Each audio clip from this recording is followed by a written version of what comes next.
Chers amis de la Côte d'Ivoire, la Côte d'Ivoire célèbre ce vendredi 7 août 2020 le 60e anniversaire de son accession à l'indépendance. Cette date marque un rendez-vous important dans l'histoire de notre pays. Elle célèbre les hommes et les femmes qui ont porté le grand rêve de liberté pour chacun d'entre nous. J'ai d'abord une pensée pour le père de la nation ivoirienne, notre modèle, le président Félix Houphouët-Boigny, et pour ses compagnons qui, unis et solidaires, ont lutté et obtenu l'indépendance de notre pays. La célébration de ce 60e anniversaire de l'indépendance de notre pays est un hommage à leur mémoire. Cette célébration est aussi un hommage à toutes ces générations d'hommes et de femmes qui ont œuvré et qui continuent d'œuvrer, parfois au prix d'ultimes sacrifices à la construction de notre chère Côte d'Ivoire. Je pense en particulier à tous nos parents paysans qui font la richesse de notre pays, à tous nos fonctionnaires dévoués au service de l'État, à nos chefs d'entreprise et agents du secteur privé de tous horizons, dont l'engagement et l'ingéniosité font le dynamisme de notre économie, à nos enseignants de tous les niveaux qui forment notre jeunesse aux défis de leur temps, à nos médecins et personnels de santé qui veillent sur nous, à nos forces de défense et de sécurité qui donnent leur vie pour protéger les nôtres, à nos guides, tous nos guides religieux et chefs traditionnels, gardiens de nos valeurs, à nos artistes et nos artisans qui contribuent à enrichir et promouvoir notre culture, à nos jeunes qui aspirent à un bel avenir, à nos femmes, nos mères, nos filles et à tous nos compatriotes qui contribuent à la vie de la nation. Mes chers compatriotes, le 7 août est aussi le moment où la nation entière rend hommage aux grands serviteurs de l'État, à tous ses bâtisseurs, illustres ou inconnus, encore en activité ou disparus. Je pense notamment à ceux qui nous ont quittés récemment, au brigadier chef Degré Didier Simplice et à ses hommes tombés au champ d'honneur lors de l'attaque du poste mixte armée-gendarmerie de Kafolo en juin 2020 en défendant notre idéal de paix et de sécurité. Au président Charles Kofi Dibi, grand serviteur de l'État, au Premier ministre Seydou Eliman Diarra, grand artisan de dialogue et de consensus, au cheikh Boakari Fofana et à Monseigneur Pierre-Marie Coty, deux hommes de Dieu, défendeurs des valeurs d'amour, de tolérance et de fraternité. Je pense également au Premier ministre Amadou Gon Coulibaly, homme d'État et de grande compétence, modèle de loyauté, d'ardeur au travail et d'abnégation. L'émotion de sa disparition brutale, le mercredi 8 juillet 2020, est encore vive. Cependant, son dévouement et son amour pour la Côte d'Ivoire ont été tels que nous devons poursuivre avec détermination tous les chantiers pour lesquels il a œuvré avec énergie durant des années. L'hommage national et international qui lui a été rendu est la reconnaissance de sa valeur et des sacrifices consentis pour notre pays. Puisse l'âme de tous nos défunts reposer en paix. Mes chers compatriotes, la célébration de ce 7 août 2020 devait être une occasion de grande allégresse. Nous avions envisagé d'en faire un moment mémorable avec un grand défilé militaire et civil à Yamoussoukro, notre capitale politique. Un défilé de toutes les forces vives de la nation pour illustrer les progrès réalisés par notre pays au cours de ces dernières années. Malheureusement, la crise sanitaire liée à la pandémie de coronavirus, COVID-19, a durement éprouvé la Côte d'Ivoire, à l'instar de la quasi-totalité des pays du monde. Face à cette réalité, nous avons décidé de limiter la célébration de la fête de l'indépendance 2020 à une cérémonie symbolique de prise d'armes sur l'esplanade du palais de la présidence de la République. En effet, la pandémie de coronavirus a entraîné le ralentissement des activités économiques, des pertes d'emplois dans le secteur privé et une baisse importante des revenus dans le secteur informel. Les conditions de vie des ménages vulnérables se sont détériorées. Le taux de croissance du PIB initie jusqu'à la fin de l'année. Nous demeurons cependant optimistes, car les bases de notre économie sont solides. Le gouvernement a d'ailleurs réagi promptement avec la mise en place du plan de riposte sanitaire d'un montant de 95 880 millions de francs CFA pour juguler la progression de la maladie et d'un plan de soutien économique, social et humanitaire de 1 700 milliards de francs CFA.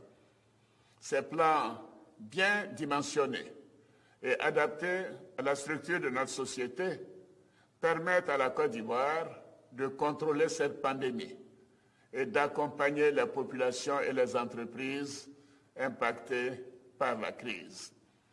Je voudrais à nouveau remercier et féliciter tout le personnel de santé, les forces de l'ordre, les médias et toutes les bonnes volontés qui restent mobilisées pour apporter le soutien de l'État à toutes les victimes de cette pandémie. Je m'incline devant la mémoire des disparus.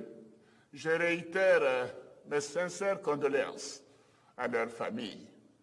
Les chiffres récents communiqués par le comité de veille, présidé par le ministre de la Santé et de l'Hygiène publique, montrent que même si les cas de contagion diminuent, cette maladie est encore une réalité. La pandémie n'est malheureusement pas terminée. Je vais donc appeler à nouveau chaque Ivoirien et chaque Ivoirienne, chaque habitant de notre pays à la responsabilité et à la discipline en appliquant les gestes barrières, bien que les mesures de restriction aient été levées. Il y va de la vie de chacun d'entre nous. Mes chers compatriotes, chers frères, chères sœurs, je voudrais témoigner ma solidarité à tous nos compatriotes qui ont perdu des proches ou qui ont été sinistrés lors des récentes inondations et des éboulements de terrain causés par les pluies diluviennes qui se sont abattues sur le district d'Abidjan et certaines villes de l'intérieur du pays. Je salue à nouveau la mémoire, le courage et l'engagement de tous nos vaillants soldats qui ont perdu leur vie en défendant la patrie au cours de l'attaque du poste mixte armée-gendarmerie de Kafolo. Je me félicite de l'action de l'état-major général des armées et de nos forces de défense et de sécurité, qui a permis d'identifier et de mettre aux arrêts les auteurs de cette attaque terroriste. Je voudrais rassurer tous nos concitoyens que face à la menace terroriste, le Conseil national de sécurité reste fortement mobilisé. Toutes les dispositions sont prises pour la sécurisation de nos frontières terrestres, de notre espace aérien et de nos approches maritimes, ainsi que pour la protection de nos populations sur l'ensemble du territoire national. Mes chers compatriotes, chers frères, chères sœurs, ce 7 août 2020 marque la 9e année de ma gestion au service de la Côte d'Ivoire. 9 années au cours desquelles nous avons travaillé sans relâche pour placer la Côte d'Ivoire sur une trajectoire irréversible de développement. Nous avons ainsi pacifié tout le pays et ramené la paix et la sécurité sur l'ensemble du territoire. Nous avons réformé et rendu notre armée plus professionnelle pour faire face aux défis actuels de sécurité et de lutte contre le terrorisme. Nous avons redéployé notre administration sur l'ensemble du territoire national, rapprochant ainsi l'État de nos concitoyens et des localités les plus reculées. Nous avons donné un statut à nos rois et chefs traditionnels afin de renforcer leur rôle de médiation dans la République. Nous avons fait de notre économie l'une des plus dynamiques au monde, avec de bonnes politiques économiques et financières, ainsi qu'une gouvernance rigoureuse. Nous continuons de travailler pour que tous nos concitoyens bénéficient des fruits de la croissance.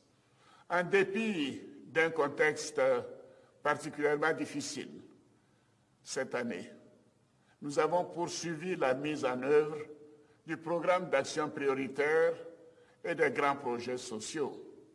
Ainsi, nous avons raccordé des millions de nos concitoyens à l'électricité et à l'eau potable.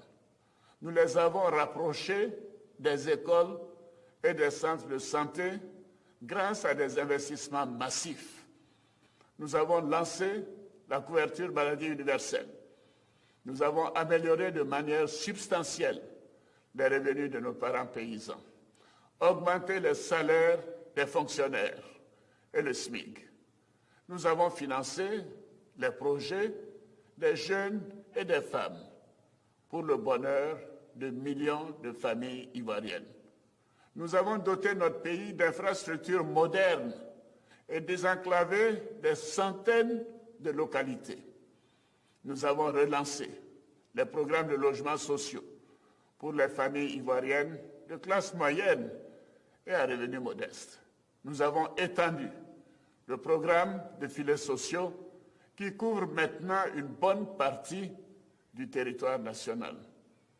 Toutes ces actions ont permis de faire reculer la pauvreté de 15,6 points de pourcentage depuis 2011. Ainsi, l'étude régionale sur la pauvreté de l'UMOA et de la Banque mondiale confirme que la Côte d'Ivoire est passée d'un taux de pauvreté de 55,01% en 2011 à 39,4% en 2018. Ce sont donc plus de 4 millions d'Ivoiriennes et d'Ivoiriens qui ont été sortis de la pauvreté. Il nous faut aussi poursuivre la dynamique de transformation économique dont l'une des attentes fortes demeure l'emploi des jeunes et des femmes ainsi que le développement social. La Côte d'Ivoire doit également se projeter dans l'avenir.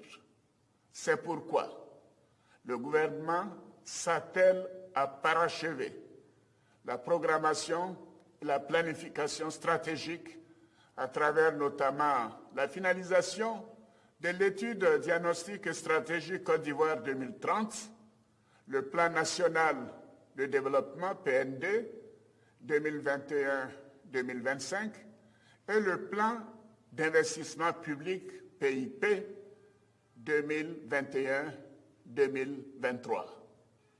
Mes chers compatriotes, il est important que ces performances puissent se maintenir pour les prochaines années dans la paix et la stabilité.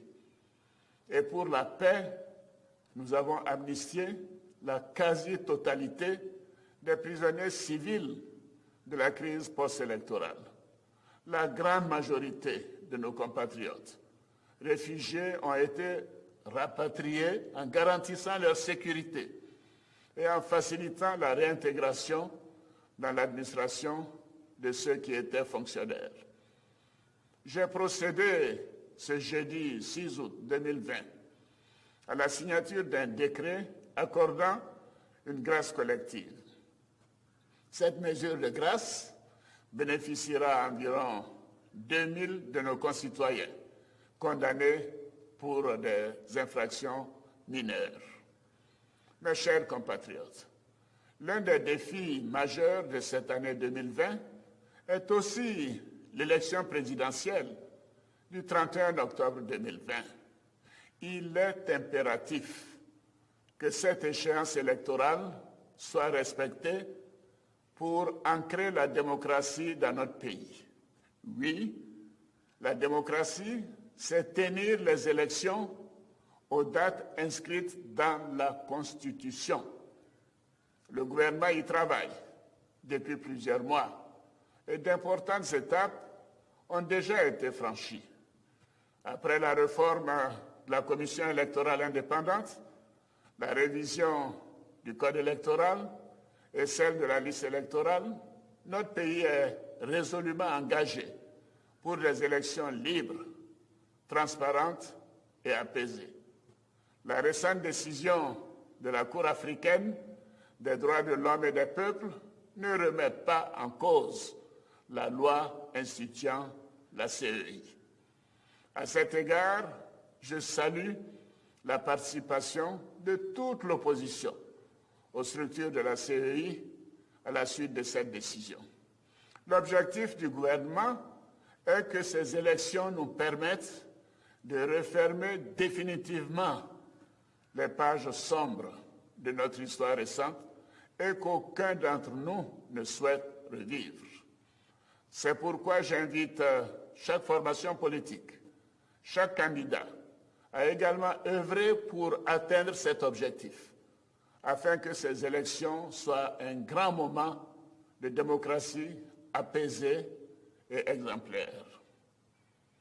Mes chers compatriotes, en ce qui me concerne, j'ai, comme vous le savez, fait part le 5 mars dernier à toute la nation, devant le Parlement, réuni en congrès à Yamoussoukro, de ma volonté, bien que la nouvelle Constitution m'y autorise, de ne pas faire acte de candidature et de passer la main à une nouvelle génération.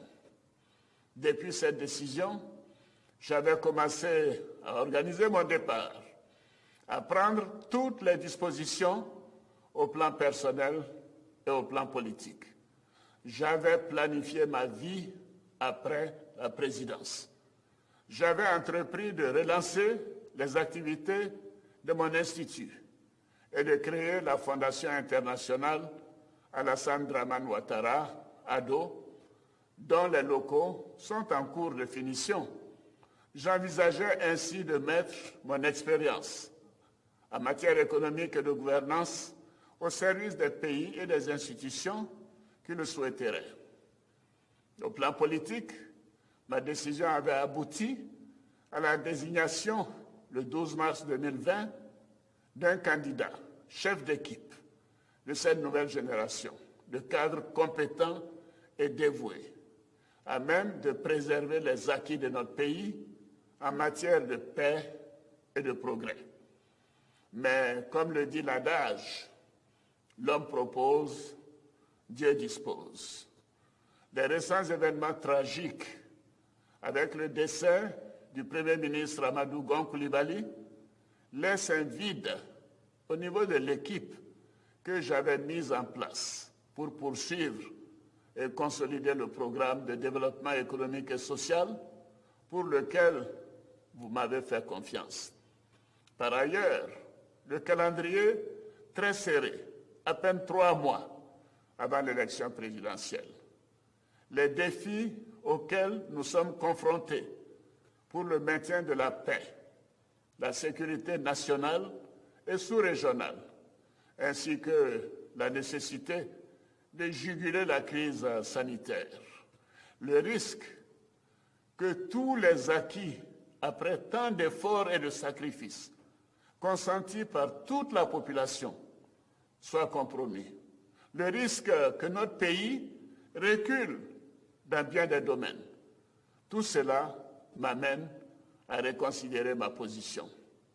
Face à ce cas de force majeure et par devoir citoyen, j'ai décidé de répondre favorablement à l'appel de mes concitoyens me demandant d'être candidat à l'élection présidentielle du 31 octobre 2020. Je suis donc candidat à l'élection présidentielle du 31 octobre 2020. Je peux vous assurer que cette décision mûrement réfléchie est un devoir que j'accepte dans l'intérêt supérieur de la nation, afin de continuer de mettre sans relâche mon expérience au service de notre pays. Compte tenu de l'importance que j'accorde à mes engagements et à la parole donnée, cette décision représente un vrai sacrifice pour moi, que j'assume pleinement par amour pour mon pays. Par cette décision, je vais aussi prendre le temps d'achever de préparer la relève. J'entends également renforcer les actions de rassemblement et de réconciliation de tous nos compatriotes. Mes chers compatriotes, chers amis de la Côte d'Ivoire, pour terminer, je voudrais indiquer qu'en dépit du contexte très particulier, la commémoration du 60e anniversaire de l'indépendance de la Côte d'Ivoire reste un moment fort pour notre pays. 60 ans